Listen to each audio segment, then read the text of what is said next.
Welcome to another episode of The Brand Called You, a podcast and podcast show that brings you leadership lessons, knowledge, experience, and wisdom from thousands of successful individuals from around the world. I am your host, Ashutosh Garg, and today I'm delighted to welcome a very well respected and senior professional from Washington, D.C., USA, Mr. Aang Lakey. Aang, welcome to the show. Thank you so much. Thanks for having me. And my pronouns are they, them, so I'm non-binary. Thank you. My fault for not sharing that before. Okay, thank you. Aang is the founder of Increasing Consciousness.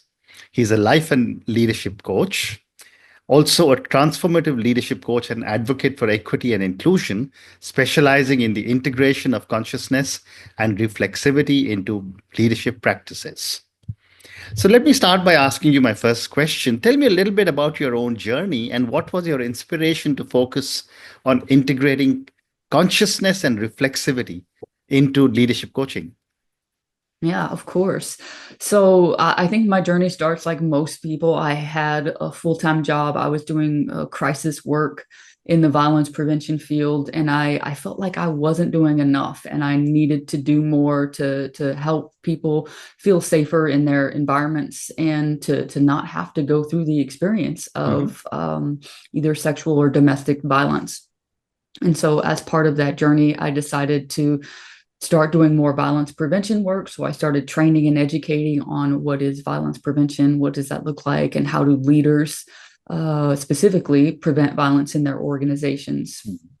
And, after a few years of doing that, I finally said, I still don't feel like I'm doing enough. Mm-hmm. So I started thinking about, walking it back a little bit and saying, how do I prevent forms of violence before they occur? And then I looked at the research. Research says we have to talk about kind of diversity and inclusion related things. We have to make sure people feel safe and comfortable being their authentic selves. So I started doing diversity and inclusion work Mm-hmm. for a while. And same kind of a thing where I felt like I still wasn't doing enough. And, the work that I was doing was meaningful, but at the same time, leaders had a really hard time understanding the connection and why it was so important. And I think the foundational premise of the work that I'm doing now is you have to have a certain level of consciousness to be Right. able to integrate diversity and inclusion practices and to be able to do it in a way that can facilitate equity. And Mm. so because there wasn't any way for me to integrate consciousness and spirituality really into the work that I was doing, and no one else was really doing it from an equity standpoint, I decided that that's something that I should focus on. So I transitioned, I started my own business, Mm. and now I am trying to incorporate consciousness into leadership practices to help them understand how all of these areas connect and how important it is for them to develop their own consciousness so that they can prevent violence and facilitate equity Mm. in the world. Well said. Thank you. And Aang, how do you guide leaders to address intersectionality and create truly inclusive environments? Yeah. Well, I think it starts with that basic foundation of consciousness practices. And so there are a couple of areas that come into play here. You have to have some general self-awareness, and you have to know and understand there are many things that we don't know and understand in the Mm. world. And you have to be vulnerable enough to admit that you don't know those things, and to explore how do you as a leader navigate your bias and any barriers that you may be contributing to in your teams and in your organizations. And so Mm. I think it starts with an understanding of what you don't know and what you need to learn to be able to grow as a leader in the organization. And when I talk with leaders about this, we talk about it from the framework of integrating reflexivity into their leadership styles.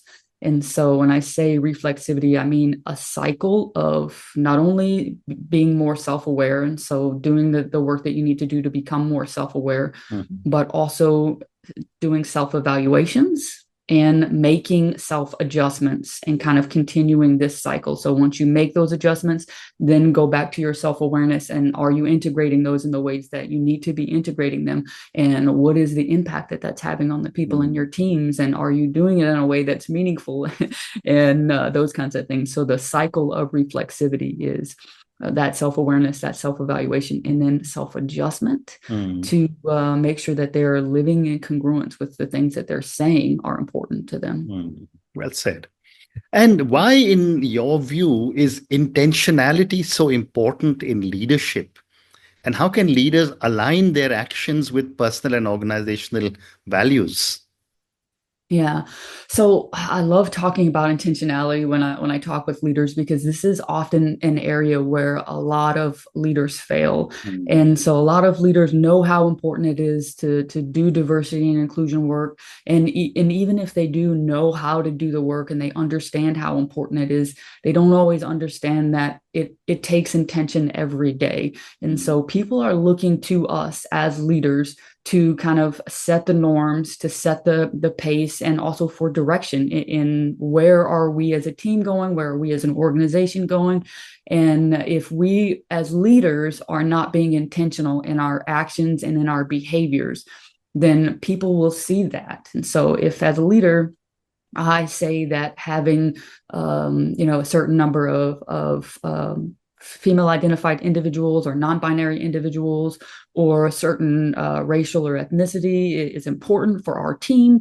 And I don't do the work of making sure that we've got enough candidates who are applying in those categories, making sure that we're giving them the benefit of the doubt in terms of removing names and controversial items from resumes and those kinds of things, then the actions that I'm exhibiting are not in alignment with what I've said is the vision of our organization. And so when I talk to leaders, it's about bringing intention to all of our actions and our behaviors so that we can portray or visibly commit to the areas that we've said are important. And the reason this is so important is because when we have an incongruence in when we act or behave in a certain way that's not in alignment with what we said is important, then that incongruence actually damages our trust as leaders, which then compromises everything else that we do with them. And so if we're not bringing intention to that, then we kind of put ourselves in a situation where we can act out of alignment with what we're saying is important. Well said. Can you also talk a little bit about the principle of integrity and how it impacts leadership effectiveness in an inclusive organization? Yes. I want to make sure I have the question right. So specifically, you're asking about integrity and how it relates for inclusive leaders. Correct. So, integrity, character, vulnerability, congruence, all of these words are words that I use on a regular basis, but integrity is the core of that. Correct. And so if I do not act in alignment with what I'm saying is important, then that is an incongruence in my own integrity, right? And so as a leader, if I strongly believe in something, I'm going to make it happen, and I'm going to do everything that it takes to do that. And if I kind of indifferent about it, then I will be indifferent about my actions and my behaviors. And when we talk about integrity, that is the core of it. Are we acting in alignment even when people are not watching us? Are we acting in alignment with what we're saying we value and what's important to us? And so if we don't have integrity in exactly what we're saying and how we're implementing it, then that leads to the incongruence, which leads to the mistrust. And so like integrity is kind of the core or the foundation of, am I acting in alignment with that? And when we talk about integrity, sometimes we don't act in integrity. And if we don't have a self-reflexive process to be able to look back on that, to ask other people and to check in and bring intention to these areas, that if we do mess up, then we're never able to fix that. And so like integrity is really important. And then when we find that we're not living in integrity, it becomes even more important to come back to that reflexive practice. Correct. And you also speak about refraction in leadership. How can this principle be applied to illuminate and address leadership challenges?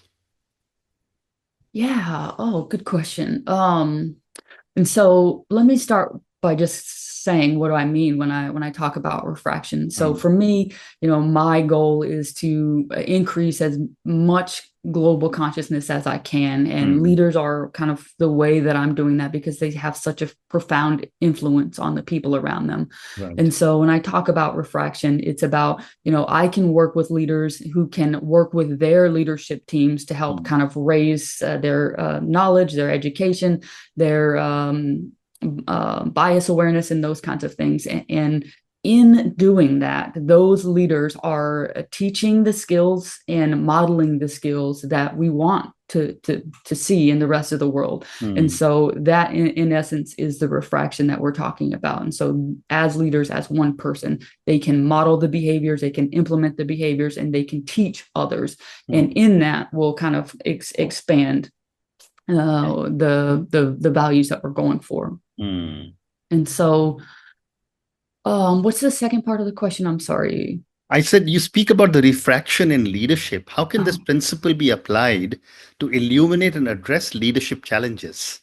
Yeah. Okay. Yeah. So, I mean, I think in essence, the refraction of that, if we can train and educate the leaders at the top, then they can use their influence to hit all of the middle managers, the senior managers, all of the team members who need the information, right? So oftentimes coaching is considered an executive function, and middle managers and sometimes even some of the senior managers don't have access to executive coaches. And so if the leadership team is doing a good job of modeling these behaviors and implementing these behaviors, then in essence, they're going to be kind of transmitting those leadership skills to their teams. And so in essence, the nature of the refraction from the senior leadership team all the way through the organization, and honestly outside of the organization as well.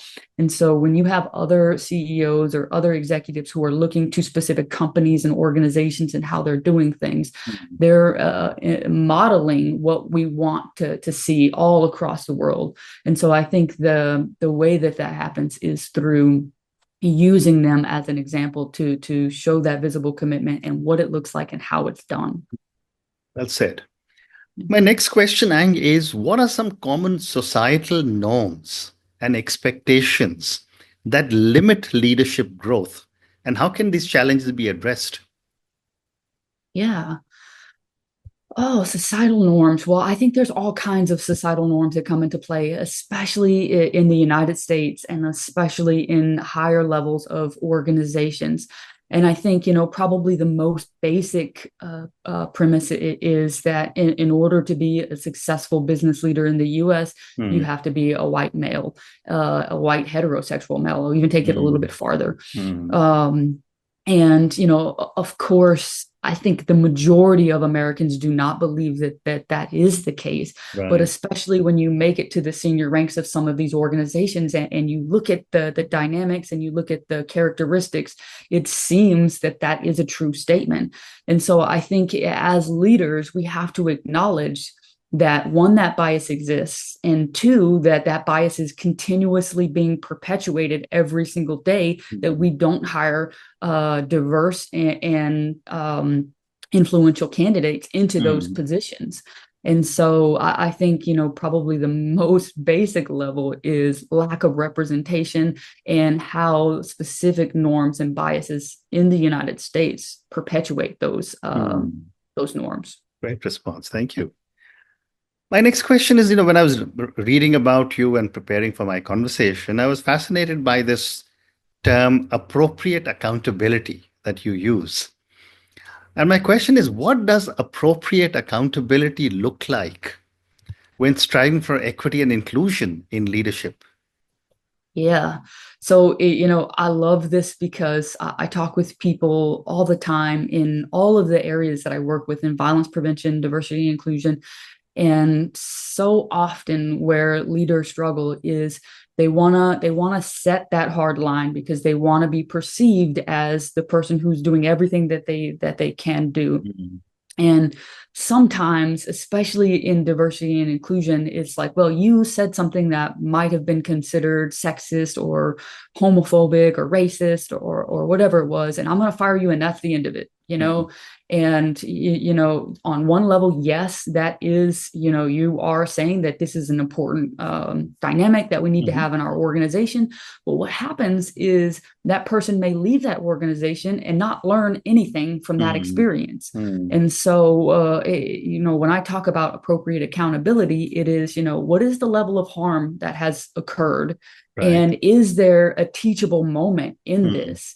And so when I talk about appropriate accountability, it's how do I hold the person sitting across from me accountable to their actions? How do I help them to learn and grow from that experience? And how do I help the team in the organization to also learn and grow? Mm-hmm. And so, you know, I use this experience from myself of, you know, I grew up in a really ignorant environment in Southeast Texas where, you know, I had really racist family members. I had homophobic family members. They were all super religious. And so I learned a lot of negative cultural norms growing up. And I had to unlearn those as I kind of became the person that I was in the world. And if I didn't have people who are willing to be vulnerable and to step into those really uncomfortable moments with me to hold me accountable, but also to help me learn and grow in that process, then I wouldn't be where I am today. And Yes, so I think absolutely. we have to acknowledge that, you know, there are societal pressures, there are cultural norms that come into play. We have to help people to unlearn some of the things that they have learned, help them understand why, and then help them to grow in that process. And so when I talk about appropriate accountability, it's about what is that level of harm that has occurred, and is there a teachable moment that we can learn and grow from, and we as leaders and followers, but then also organizationally as well. Well said. And your response gives me a segue to my next question. And thank you for sharing, how you had to unearth a lot of your own learnings when you were much younger. What steps can leaders take to recognize and overcome unconscious biases? Yeah.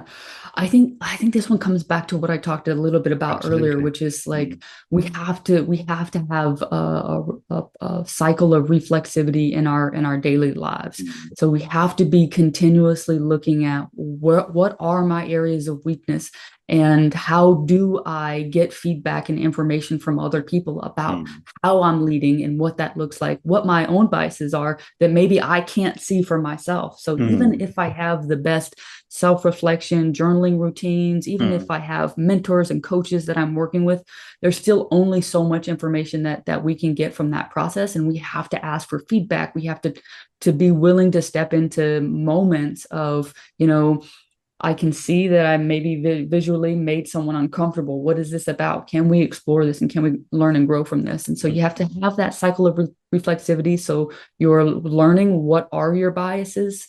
And then you also have to take those extra steps of getting feedback from everyone that you interact with right. about how that bias is impacting the working dynamic, how it's impacting their leadership decisions, and how it's impacting the rest of the team. Mm, And then we have to actually take action on those. And so mm, if I know that I have a bias, um, I'm a non-binary person. So if I say that I have a bias against non-binary people, and I say, okay, if I know that I have this bias, then what do I need to learn to unlearn this bias? And right, so I mm, have to navigate, what is not non-binary, what does that mean, what does it look like, and what are the areas of concern that comes into that. And then I have to be willing to be vulnerable and to engage in all of these areas that I need to learn and grow in. So I identify these are the areas that I need to learn and grow in, mm, and then I have to consistently evaluate where I'm at with that, especially when I'm trying to take actions. I have to continuously seek that feedback,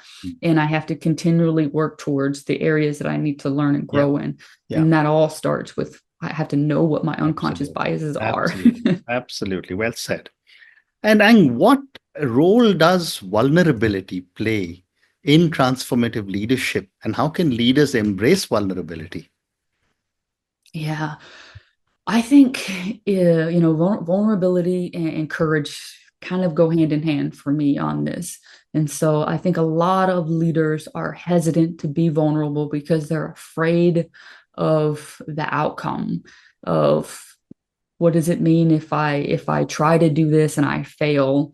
And what does it mean if I try to do this and I don't handle it the way that I want to handle it? And so there's a lot of courage that is required to step into those moments of vulnerability. But I have found that the leaders who are the most willing to engage in those vulnerable conversations are the ones who learn and grow the most. And that, of course, impacts their team and their dynamics. And so I have had, I think, much more success with leaders willing to be vulnerable, to step into those moments and say, I don't know all of these areas, but I'm willing to explore them and I'm willing to learn and grow. How can you all help me in this process? Versus just saying, this is what it is. I told you to get it done and get it done, right? And so I think you'll have much more success as a leader if you can step into those moments of vulnerability, because that shows the people that you're interacting with that you're willing to put in the work. You're willing to say, I don't know this. I'm exploring this and I want to learn and I want to grow. And that teaches as well other people that it's okay to do that, and it's okay to step in, it's okay to make mistakes, and it's okay to learn from those mistakes, which ultimately is the dynamic that we want, because we want people to engage in creative and innovative thought processes, and we can't do that if we're afraid to take that risk. Well said. I have time for two more questions. My next question is, how do you inspire leaders to embrace uncomfortable conversations and reflect on their own social identities? Yeah, I think this one is always the tricky one, and I think it honestly is different for every person that you work with. Yeah. But I think for the most part, as leaders, we all have a desire to want to change either the organization or the world, or sometimes maybe even just at the team level, but we all have a desire to make a difference. Right. And I think when we talk about making a difference, it stems from the work that we put into it. And so if we want to make a difference, we have to be willing to understand what other people are going through. We have to be willing to engage with them on topics that we might not know enough about. And we have to have the courage and the vulnerability to do that. And we also have to have the courage and the vulnerability to step outside of what is considered the norm. And especially if you're leading a large organization, and especially if that organization has a lot of visibility on it. And, as an example, I worked with a military organization, and the head of that organization had to take a stand against, at the time, it was changing what the organization had already said they were going to do to support transgender employees. And every other Joint Chief basically said, we're going to walk back. And this particular leader had the courage to say, no, we said we were going to support these individuals. We stand by that, and we're going to continue to do that. Right. And I think, that individual made a difference in a lot of people's lives in that organization. And I think about what was lost from the other Joint Chiefs who didn't make that same stand. And I think, in general, it comes down to what is the legacy that you want to leave, and how are you going to do that? And it takes courage, it takes vulnerability, and more than anything else, it takes having the consciousness to know and understand every decision that you make and how it impacts the world. Well said. And we've run out of time, but I just want to say thank you so much for speaking to me about your own amazing journey. Thank you for talking to me about integrating consciousness. I think, I learned many new things from you today. We spoke about intentionality. We spoke about integrity. We spoke about refraction in leadership. We spoke about appropriate accountability, vulnerability, and of course, how do we embrace uncomfortable conversations. Thank you again for speaking to me, and good luck to you. Thank you so much. I appreciate the opportunity. Thank you. Thank you for listening to the brand called You Videocast and Podcast, a platform that brings you knowledge, experience, and wisdom of hundreds of successful individuals from around the world. Do visit our website www.tbcy.in to watch and listen to the stories of many more individuals. You can also follow us on YouTube, Facebook, Instagram, and Twitter. Just search for the brand called You.